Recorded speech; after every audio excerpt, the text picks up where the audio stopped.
Today on In the Woodyard, I got a new light bar and I'm gonna put it on my new chainsaw. I'm gonna put it on my new 592 XP. Put the light bar on and we're gonna sharpen up the chain and take down the Rakers. Here we go. So a while ago, you saw that I bought a new 592 XP and I put that video out right away, like the day after I got the saw. We did a video, Tony and I.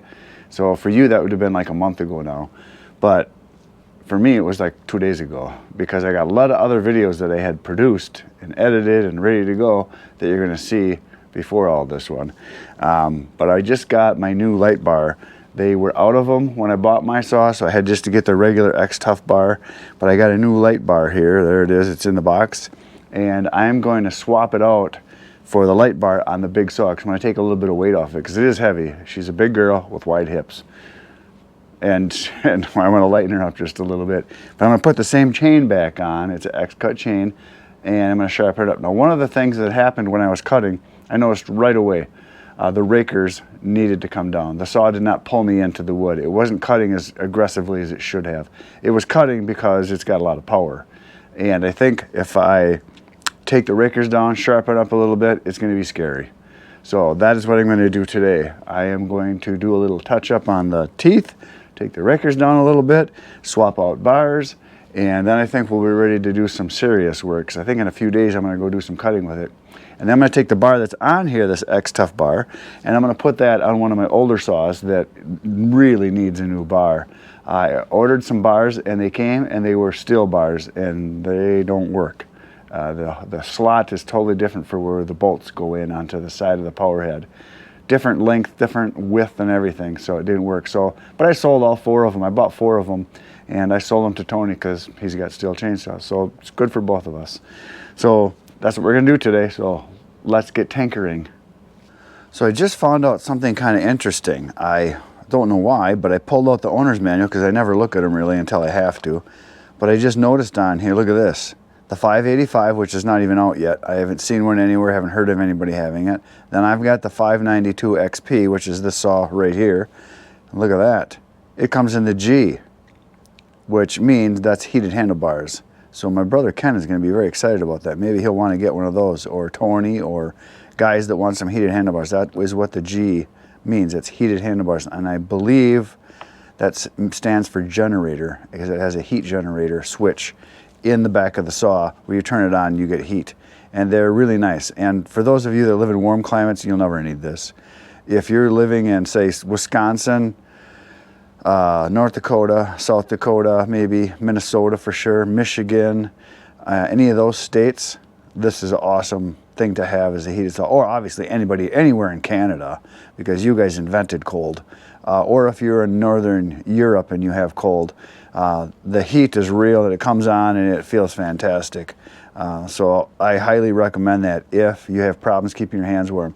And as you know, a lot of you get your hands beat up and pounded and you get arthritis in your hands. It's hard to keep them warm. And that heated bar is awesome. The only thing that's not heated is when you got your finger on the trigger back here. The trigger button is not heated. So your index finger is the one thing that will get cold. But a lot of times I'll cut and then I'll pull my finger out of the glove and stick it inside and warm it up.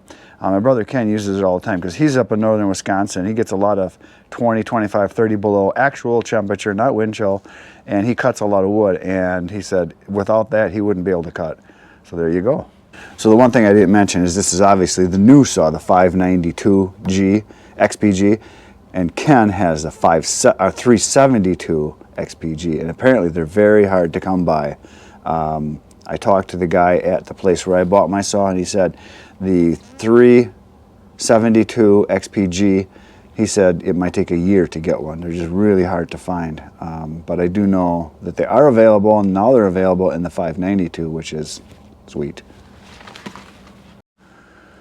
So the first thing I do, obviously, is I put gloves on because I've been cut so many times by chains inadvertently. I don't want it to happen again. So first thing I'm going to do is I'm going to pop off the nuts, and these are keeper nuts on this side. This is my new wrench I just got with this saw. I customized it, of course, so that I can find it when I drop it in the woods. I do it to all of my scrunches. I have pink tape on them because you take them out in the woods, you drop it, set it down, falls off of a stump, whatever, they're hard to see. So pink tape is great. So we're going to take these off. I'm going to take off the whole side cover here. One thing I really like, I'm happy with on this new saw is that, well, obviously because it's got a lot of power, but I like the fact that there's bigger dogs on here. It's about time. I know they have them on bigger dogs on a lot of the still can't get it on a lot of the other saws, like the 390 and the 395, but I'm not a real big fan of the Husqvarna dogs that they put on the 372s and the 572s. They're just kind of wimpy. It's the one thing I like better about the steel saws. The steel saws put on really aggressive dogs, and I like that. But I know there's aftermarket ones you can get, and they're not very expensive. Let's see, I gotta back this off, or I can't get that off. There we go. There we go. So there's the side plate cover is off. I'm gonna pop off this. I'm gonna take off the bar, and then we're gonna open up the other bar, and the other bar is in the box. So apparently this was the only one they had. They just got it in yesterday. They called me. I'm just gonna pull it out the bottom here. This is the only one they have, and I asked if they're gonna be getting more, and he said nope, this is the only one they got right now, and they won't get more for a while now. Apparently it takes time to get this stuff. So all the saws that I have are the oh, there's a problem already. Nope, not a problem already. All the saws that I have are the 3/8, and they're the 0.50 or 1.3 millimeters is what I get. But I just noticed up here on this tip, when I look at the tip, on the tip of this, it says, oh, it works either. It's for either one. That's interesting. So it says 3, you guys might not be able to see it, I can see it says 3/8, and it says 0.0502, so it's a dash, 056, no, 058, I'm sorry. 058, that's what the other tip. So this particular tip must be able to be used for either of them. They must have just a universal tip that they put on. But there it is, and it's black, and I have no idea why it would be black, but it does look kind of cool, and I like the logos. Now, this is manufactured, from what I've been told, by the, is it Sugari or Sugara or whatever it is?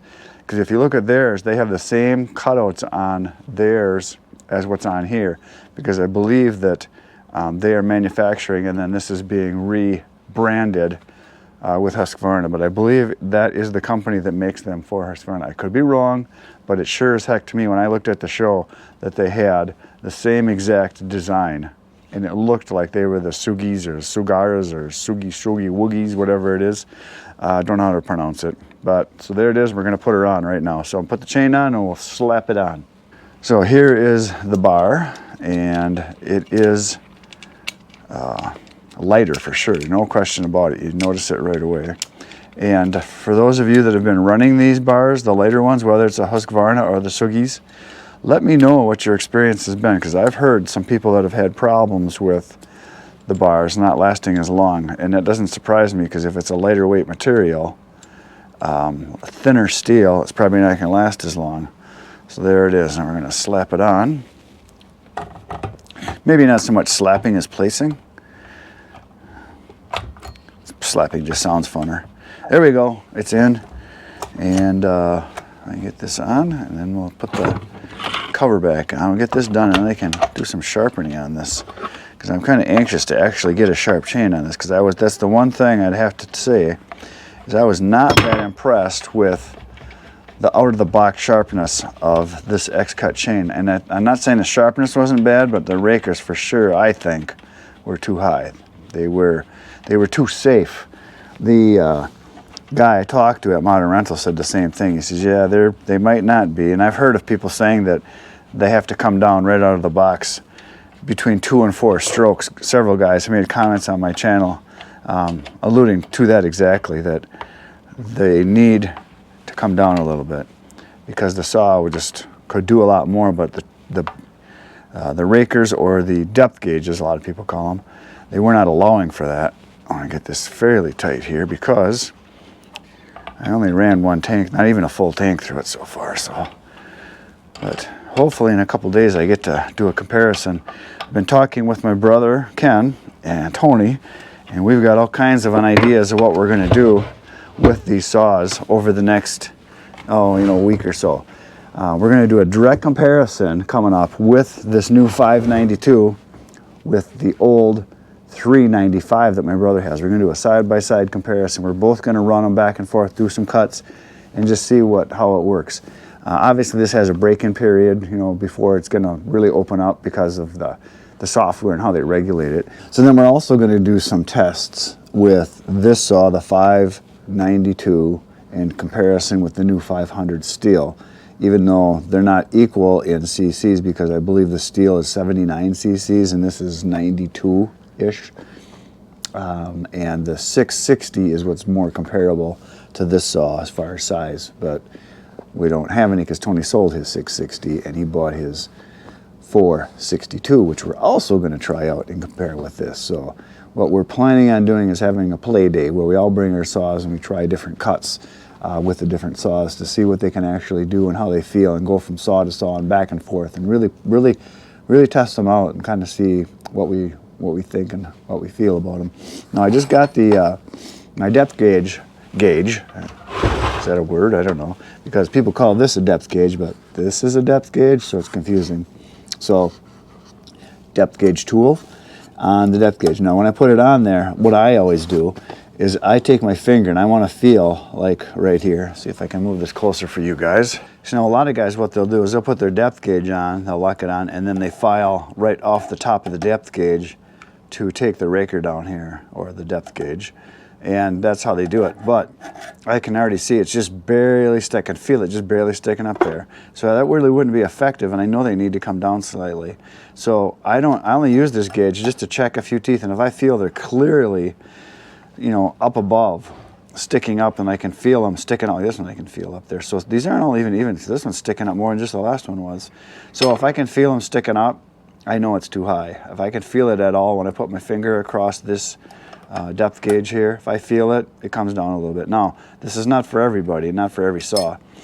I take my depth gauge, my rakers down, usually no more than 1 or 2 strokes at a time. There are some guys that will take a brand new saw and they will take the depth gauges down. They'll do a complete 3 or 4 strokes on them, bringing them down, because it doesn't take much to bring them down. I like 1 at a time. And when I cut, I can feel if that raker is too high or too low. If it's too low, you're kind of out of luck because you've already taken it down. So you got to kind of just keep cutting. But it'll bite too much and it can bog down. And you want to find the sweet spot with the raker or the depth gauge, where it's cutting aggressively. It pulls you in as you're making your cut, and the chips are nice and big, but not so low that it's so aggressive that when you sink the chain as it's running into the wood, that it just stops. Because you can't do that. If you take your rakers off enough, you can make your saw bog right out so it doesn't go at all. But you want to find that sweet spot to where it's really throwing, it's more aggressive and pulling. If you're experienced. Now, if you're not experienced, you shouldn't go too crazy with the rakers, because especially on a big saw like this, you can get hurt. The saw will hurt you. So the first thing that I'm going to do is I'm going to sharpen the teeth on this chain. They're not terrible, but I think they need a touch up. Now what I'm going to be doing is I'm going to be using my Dremel, but I'm going to put in the diamond bit, which is the ease do bit, because I only need to touch it up a little bit, and these bits I really do like. But the reason I'm going to be doing this is I've got the ease do tool, which I've used in the past, but what I've noticed is the chuck, or the collet on the inside, doesn't hold the bits as tight as it needs to, and over time they loosen up. And I had one that flew out on me the other day. I'm going to grab it back here. So I had a little issue with it. Where'd it go? Here it is. So it loosened up and it worked its way out, and it ended up sticking, and then it just started vibrating and flying all over because it was like this in here, and I thought it was like a helicopter and I was going to take off, which is sad. I can cut this off and still get enough use out of it, but I can get my collet, the inside of the chuck, tighter on this Dremel, because either the tolerations are slightly smaller on these, or the collet on the ease do is not gripping it as tight as it needs to. So that's what I'm going to be using. I'm going to see how this works. So we're going to do some sharpening right now. Now, one of the things that I really like about the new chains now that people started doing, or the manufacturers I should say, is they started putting this brass link in here. I don't know if you guys can see that. So it's kind of like a starting point where you know you're starting. You know, some people can just sharpen and they know when it's sharp. They go back on, if they go past it a few, they're okay. I like to know I'm at the end. Also for doing the rakers or the depth gauges, I like to know, stop when you get to this. I still, even though this is where I'll be starting all the time, I'm still going to mark a tooth with my marker. So I will take my marker and I'll mark a tooth so I know when I get there to not do more rakers, because I don't want to do any more than the 1 or 2 strokes that I'm going to do on this, and that's going to be it. Because if you keep going, even just a couple past it, all of a sudden you got a real low spot in your raker. So I like this brass marker here, or the brass link they have, and I like marking a tooth. So we're going to sharpen. So now I'm going to start sharpening, and I'm going to start on this tooth right here, this red one. So I know when I hit that one I have to stop, and also has the brass link here. And I'm wearing gloves, I'm wearing safety glasses, and I'm wearing earmuffs. Also, I just loosened up the chain. I had it tightened from before, because when I switched the bar out. But I want it loose for this, because I want it to move freely. And make sure you take your brake off, obviously. But we're going to start sharpening on this tooth right here, right now. Just got to turn everything on. There we go.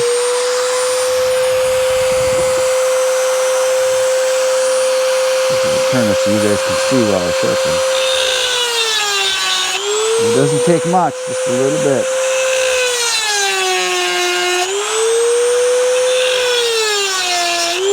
And it's not terribly dull, but I can see it does need a little touch up. And by doing this, and then taking the rakers down, it's going to be pretty awesome, I think.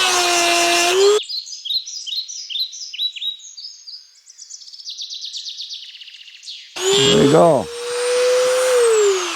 That is done. That was easy. I'm not sweating. I'm not tired. I didn't cut myself. And that's how I do it. So now we are going to do the rakers. Now when I do the rakers, or the depth gauges, what I'm going to do is I will start on this side. So I will push the opposite side. So I'm going to, again, move this forward. So I'm starting on this red tooth, but that's the wrong direction. It's the close one. I need to do the far one.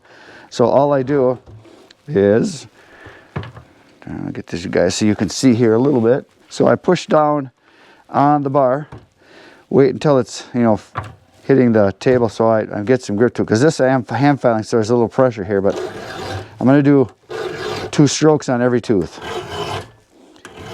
And we'll see if that's enough when I go to cut again.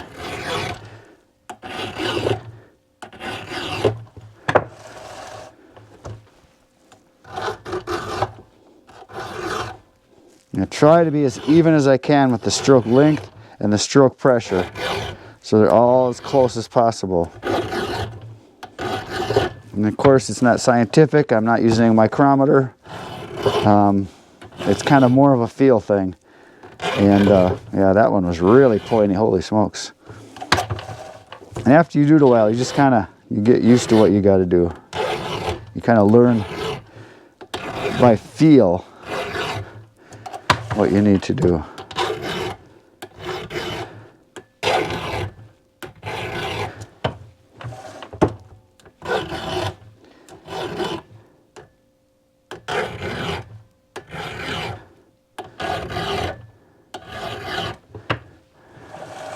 Now some guys have told me they like to take down 3 to 4 strokes right out of the box. But that's real aggressive, I think. And with this big saw, I don't want to go too crazy. So there I'm back to starting point, and I'm going to spin it around. I'll move this stuff out of here. We'll give her a spin.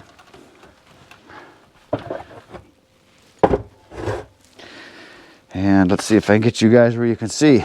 So now again, I'm starting on this, I am going to start on the red tooth, which is right here. That's the mark I have marked, and there's my brass link. So let's see if I can do this by having my arms wrap around the camera here. Oh yeah, it should work. Let's move the camera over just a little. There we go. So yeah, we're going to start right here.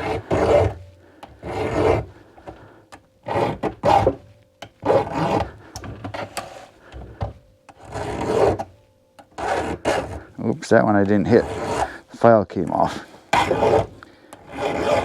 I can tell these never been filed. They're really sharp and pointy. I can feel it that the file doesn't want to go down into it until I get that tip off, which is why it's not cutting as good as it should.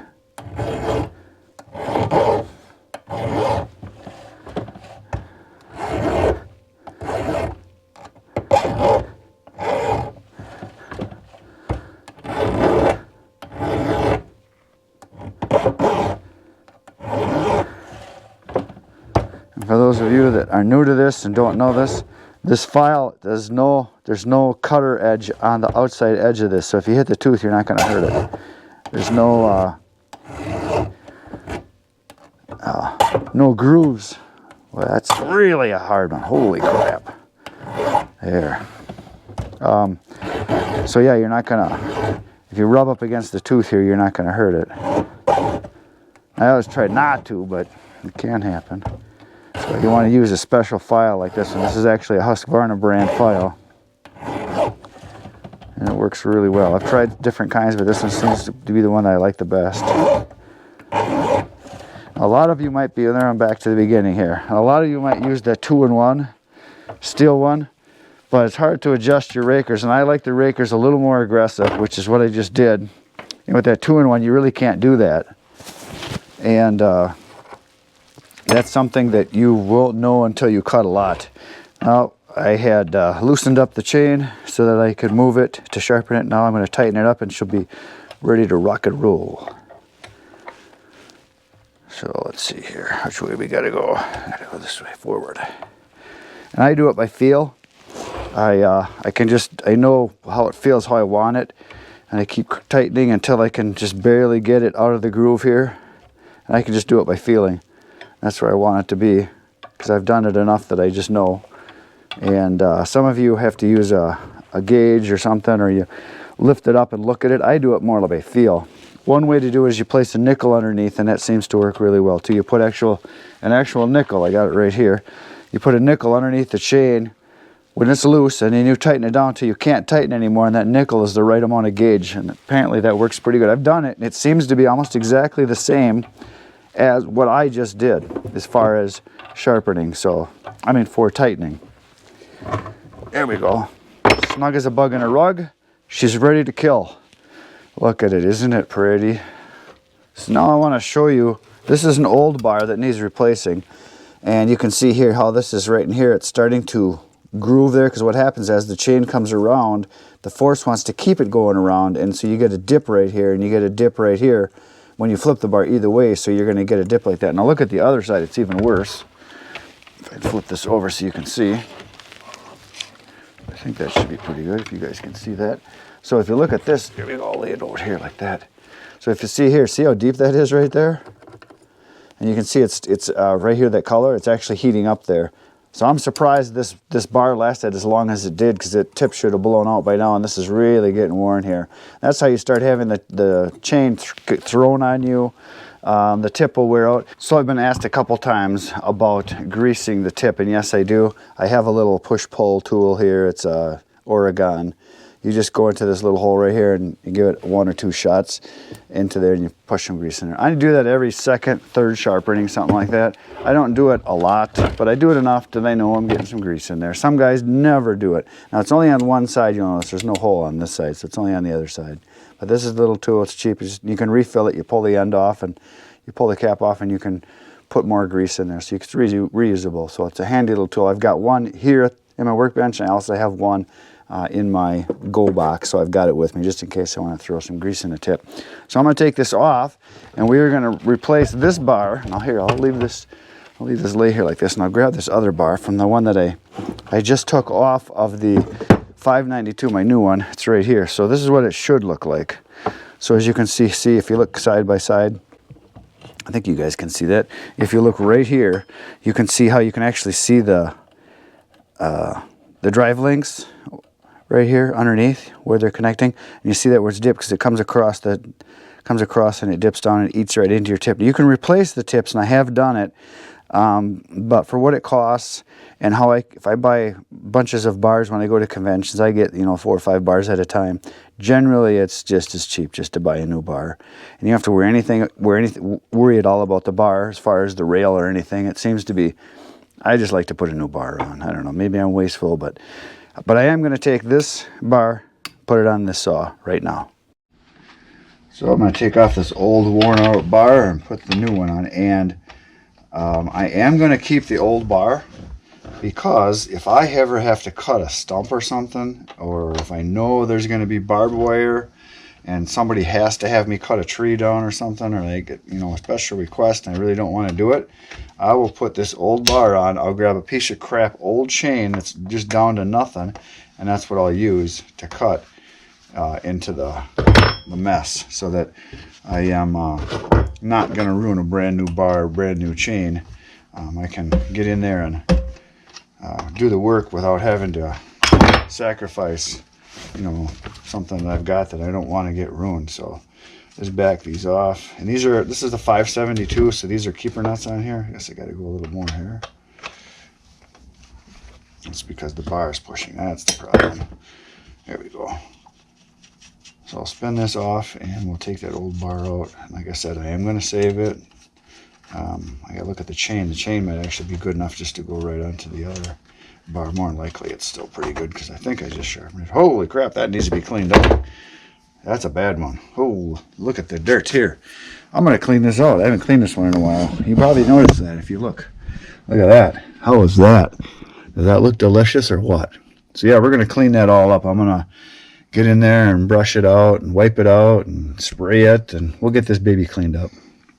So now a lot of people will ask, Chris, how do you clean out this cover? Well, let me show you. This is it right here. Now, a lot of people will use air, but the problem is it's all gunked on. If you use air, it's really hard to get it out.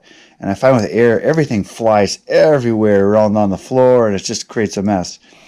And if I was outside, which I'm not going to be because it's like 10 degrees out today and windy and snowy, I'm going to use a brush. I'm going to go right over the top of my garbage can here, and I just basically start scraping. Now, I use a screwdriver sometimes just to get the main gunk off, but a lot of times I just start with the toothbrush, and I just use an old toothbrush, new toothbrush, doesn't matter, and I just pound it out and clean it out when I'm done. But basically I just brush all this stuff off, and it's so gunked on and sticky with oil that blowing it out doesn't work very good. I've done it.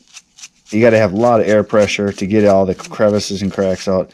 I find just brushing it off like this and then taking a screwdriver or a little piece of wood or even a toothpick, something like that, and you can get it cleaned out. Now, it's your debris that you have in here should be greasy because this is where your bar oil is leaking into the bar, coming around in here, so all this should be all greased up. If it's not, you're not having enough grease on your bar. And that's every saw is different as far as how much grease you got to have on it. So there's a lot of chunks in here, so it'll take a while. So I'm going to get it done, and I'll show you when I get it all cleaned up. So here's what it looked like when I started. This is when I took off my other saw, which is about pretty equal. This one actually isn't as bad as the other one. And here's what I just did. So basically toothbrush, a shop rag, and sometimes I use a little solvent. You can use some degreaser, WD-40, something like that. Squirt it in there and just brush away. So there you go. Before, after. Before, after. I think you get the message. I don't clean it up often. I do it once in a while when it gets really bad. There's a few places I want to point out. So the spots that I try to make sure that I really get clean is in the gear drive right here, where this rod comes out, and that's how it's your tightener basically. This is the tightener rod that slides back and forth as you turn over on the other side right here into this screw. That I try to get it as clean as I can by brushing it and get it. And the other spot is the keeper nuts. I try to make sure I clean underneath the keeper nuts here because you can't just wipe it off really easy. And there's always debris under there. And if you don't get that cleaned off, you can tighten down pretty tight, but if you don't get tight enough, you get that debris under there and then it can move a little bit. So those are that spot and this spot right here. I try to make sure I keep it, pretty clean and lubricated. There's still some gunk in there. It's not 100%. But, if you try to keep all your equipment is this clean all the time, you're not going to be doing much cutting. You're spending too much time cleaning, and I'd rather not clean, I'd rather cut. That's just me, but I'm weird. So the next thing I'm going to clean out is going to be the power head or the side here. Same thing, I just brush, I go right over the top of a garbage can and I just brush away and just start working. I try not to jam too much stuff down inside of anything. But I just try to, the clutch is the one area you got to kind of try to be gentle, try not to jam too much in. I try to pull it back and forth and not push down so much. I try to just kind of do this out. That'll all spin out of there because it's how the saws work anyway. They just kind of force all the crap out, but it just accumulates and starts bogging up. And one of the reasons why you want to clean your saw is, more than anything, it's heat build up. By putting all those wood chips in there and all that debris and crap, you start to get a lot of basically insulation built up, and it'll keep it saw cooler by having it cleaner. Now, I am not an OCD guy. I would rather cut than clean any day, but there are guys that would be thinking that I haven't even started yet when I'm done, and I just want to get the chunks off. I just want to get it so that it's somewhere in the ballpark of not being too bad, because 5 minutes into cutting, it's probably going to look just like this again. But if it makes you feel good, there's a little pick thing I got here. It's my pointer that I use. I use that to dig this stuff out all the time. Sometimes a screwdriver works, but this little pick thing, it's a pointer, you guys can see. But that works good for getting this stuff cleaned out, get the gunk out of here. I don't know, it just seems to feel good to have a clean saw once in a while. I don't do this very often, I gotta admit. I'm probably pretty guilty of under-servicing my saws. But like I said, as long as they're working, I'm okay. The problem is if you don't take care of them once in a while, they quit working, as a lot of you know. I just recently made a contact with a guy that actually is a Husqvarna repairman, and he has a YouTube channel, and we're going to get together and do some videos possibly. So I'm got to just kind of iron out the details, but it should be pretty cool, I think. So I'll probably learn a ton of stuff from him, because I've never been trained. I just look for the obvious stuff, like this oil thing right here. Just try to make sure I don't dig into that, because it's like a rubber little gasket thing where the oil comes out from the oil tank to lubricate the bar for the bar oil. I'm just trying to get all these little chunks out of here. And I'm going to turn this on and give it a shake now. And just keep scraping, keep brushing. Try to dig in here with the my little brush, my little pick, and then I try to brush a lot of this stuff off. The front doesn't really matter that much, but I don't know. I just kind of keep working on it till you get most of the chunks off. And again, doesn't have to be perfect.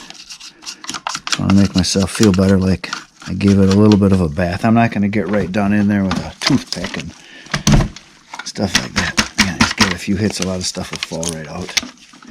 And I go back in with the pick again, kind of work in on the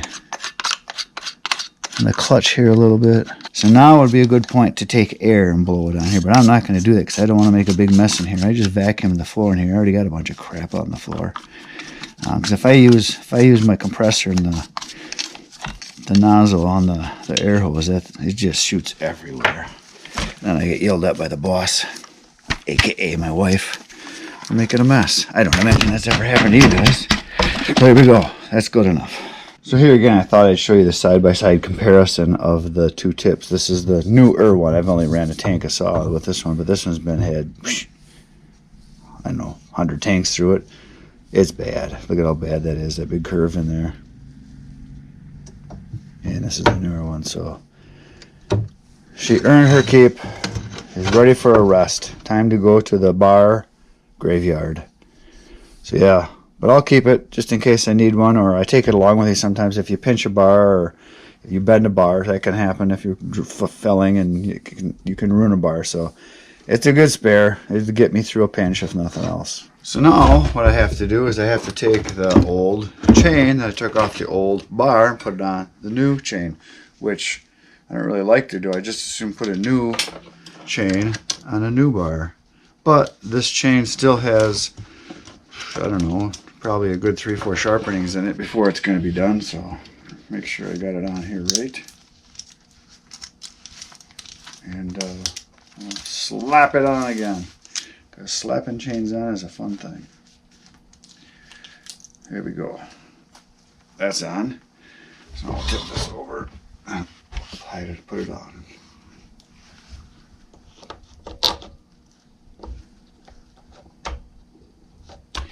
Make sure you get it in a sprocket, make sure you get it on fairly tight. And then the cover, usually you got to just be sure you get your chain tension or little bar thingy sticking out into the hole. That looks like I nailed it. Looks like it's already there. So I get to get it just starting to be tight, and then I like to tighten the chain.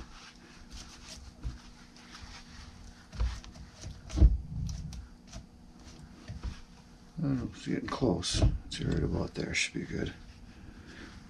I'll tighten her up. And it's already sharp because I sharpened it just the other day. So I should be ready to rock and roll again.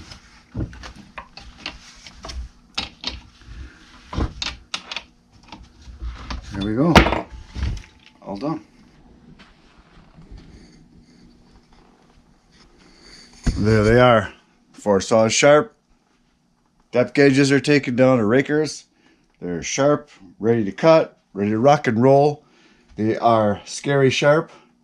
You got all 4 of them ready to go. We cleaned them all up, and I am ready to cut. And that's going to happen probably tomorrow or the next day. I'm going to get out and do some cutting. That is it for today, folks. Thanks for being here. You know what to do. Poke the buttons, hit them all, hit the like, subscribe, share, all that. Tomorrow, I'm going to be back in the video. You should come back. It'll be fun between now and then. Get outside and get cutting. Good night, Irene.